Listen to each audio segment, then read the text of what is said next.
ਬਣਾ ਵੀ 2 ਮਿੰਟ ਰੁਕ। ਸ਼ਾਮਾਲੇਕਮ ਜੀ। ਇਹ ਵੀਡੀਓ ਬੜੀ ਮੁਸ਼ਕਲ ਬਣਦੀ ਪਈ ਜੀ, ਸਹੀ ਗੱਲ ਤੇ ਲਾਈਕ ਸਬਸਕ੍ਰਾਈਬ ਕਰ ਦਿਆ ਜੀ, ਬੜੀ ਬੇਰ ਵਾਲੀ ਝਾਜੀ ਪਾਵਾਂਦੀ ਬੱਕਰੀਏ ਪਿਸ਼ਾਬ ਕਰਦਾ ਹੀ ਐ ਵੇਲ ਬਈ ਬੱਜਲ ਜਿਸ ਤੇ ਪੈਣ। ਹਾਂਜੀ ਕੀ ਹਾਲ ਚਾਲ ਹੈ ਮੇਰਾ ਜੋਸ਼ ਚਾਂਪ ਲਾਵਾਂ ਦਾ, ਜਿਹੜਾ ਉਹ ਸੀ ਵੀਡੀਓ ਉਹ ਖਰਾਬ ਹੋ ਗਈ ਸੀ ਤੇ ਮੈਂ ਕੱਟ ਦਿੱਤੀ ਹੋਰ ਠੀਕ ਹੋ ਗਿਆ। ਐ ਵੇਲ ਅੱਗੇ ਤਸਵੀਰਾਂ ਖਿੱਚੀ ਜਾ ਰਿਹਾ ਮੇਰੀਆਂ।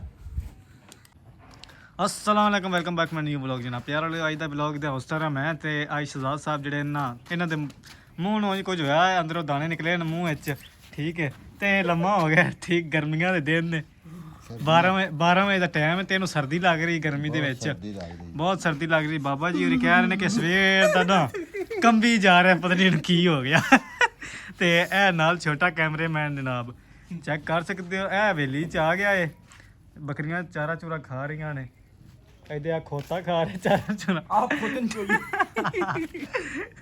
ਠੀਕ ਹੈ। ਤੇ ਇਹ ਜਨਾਬ ਪੱਠੇ ਪੁੱਠੇ ਪਏ ਨੇ ਕੁਤਰਾਂ ਵਾਲੇ। ਹਾਂਜੀ ਠੀਕ ਹੈ। ਇਹ ਸਾਰਾ ਟੋਕਾ ਮੂੰਹ ਮਾਰਿਆ ਜਿਹੜੀ ਕੋ ਸ਼ਹਜ਼ਾਦ ਸਾਹਿਬ ਲੱਗੇ ਨੇ ਇੱਧਰ।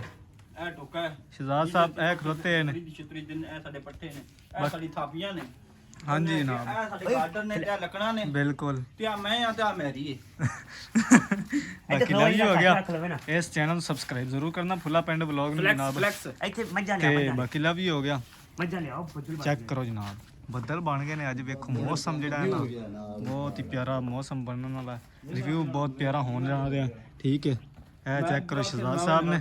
ਮੇਰਾ ਰੋਲਾ ਠੀਕ ਹੈ। ਯਾਰ ਤੇ ਟੀਮ ਮੈਂਬਰ ਇੱਕ ਹੋਰ ਆ ਰਿਹਾ। ਬਾਕੀ ਲਵ ਯੂ ਹੋ ਗਿਆ। ਜਿਹੜੇ ਨਵੇਂ ਵੀਰ ਭਰਾ ਆਉਂਦੇ ਨੇ ਚੈਨਲ ਨੂੰ ਸਬਸਕ੍ਰਾਈਬ ਕਰਨਾ, ਲਾਈਕ ਕਰਕੇ ਜਾਣਾ, ਸ਼ੇਅਰ ਕਰਕੇ ਜਾਣਾ। ਅੱਜ ਦੀ ਵੀਡੀਓ ਅਸੀਂ ਜਨਾਬ ਇੱਥੇ ਹੀ ਖਤਮ ਕਰਨੇ ਆ। ਅੱਲਾ ਹਾਫਿਜ਼। ਹਲਦੀ ਨਹੀਂ ਬਈ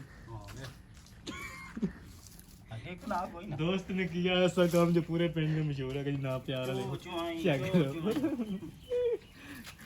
ਅੱਛਾ ਦੋਸਤੋ ਅਸੀਂ ਕਰੂੰਗਾ ਖੋਤਨ ਤੰਗ, ਸਾਡੇ ਨਾਲ ਹੀ ਰਹਿਣਾ ਇਨਸ਼ਾਅੱਲਾ। ਵੀਡੀਓ ਬੜੀ ਇੰਟਰਸਟਿੰਗ ਹੋਣ ਵਾਲੀ, ਆ ਜਾਓ ਗੋ।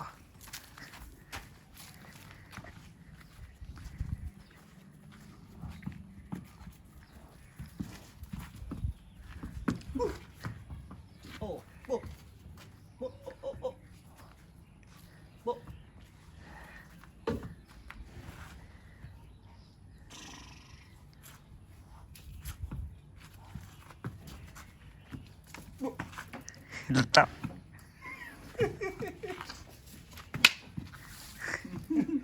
ਲੰਤੀਆ की बने